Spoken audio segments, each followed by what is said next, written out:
Hi, this is Eugene Blanchard. I thought I'd show you a PA system I built.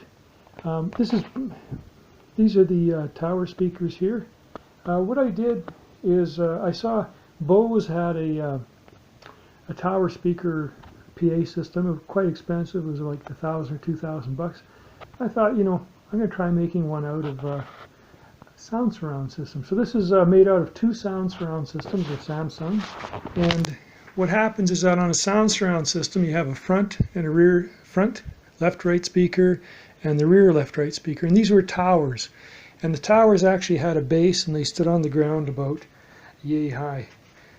So what I did is I took the top of the speakers, of the towers. This was actually the part that had the speaker in it.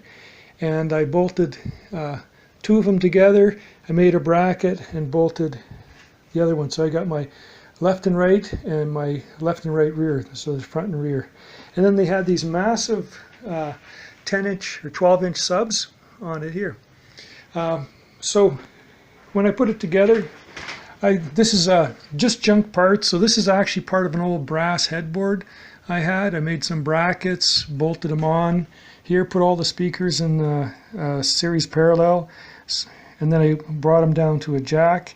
I have a little phone jack here that I hook up my subwoofer to on here.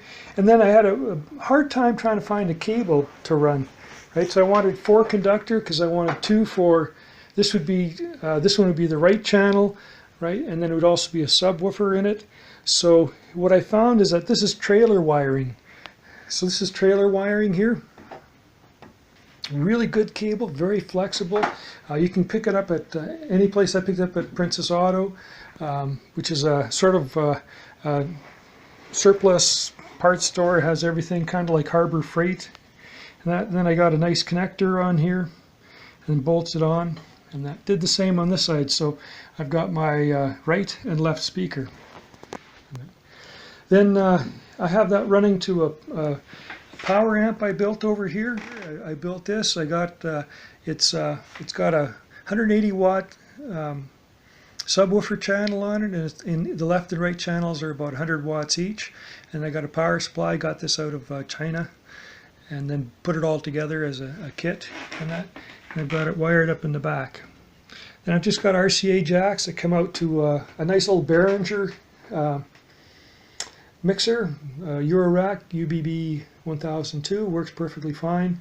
And then I have my laptop I've got plugged into. Here's a microphone too, and it sounds quite good. So, alright, so I've turned it on. You can hear it's got a fan here. The fan is quite noisy. I think I might put a switch on it to turn it off or something like that, but I put on here, it has more noise than that. So I'm going to play a song here. We'll hear what it sounds like.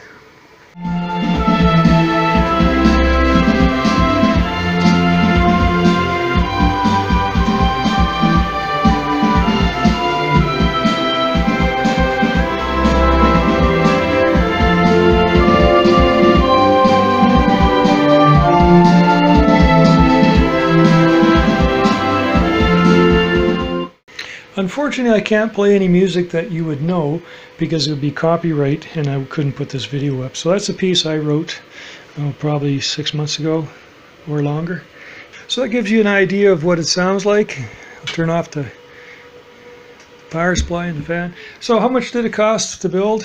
Well, I had to buy these. These are used, of course, and I had to get 2 sets. So the first one I got for about $50, and the second one I had to pay a little bit more, about $100 for it, just because I wanted to match and that. And then it was just the time to build these little brackets so that these would bolt together, and that. That one looks a little bit loose here. Have to tighten up some screws or something, and that.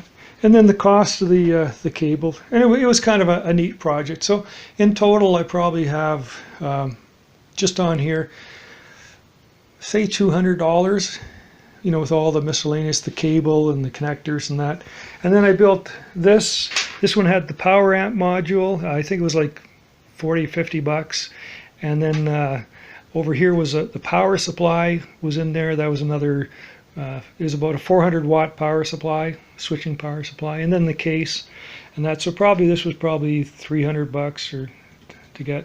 So it was a project to do, and I enjoyed doing it on that. And then I have a thing. What's really cool is that I can take this apart. This is 6.5 feet tall, or 2 meters, and that I can take it apart. And I bought a golf cart or golf bag case.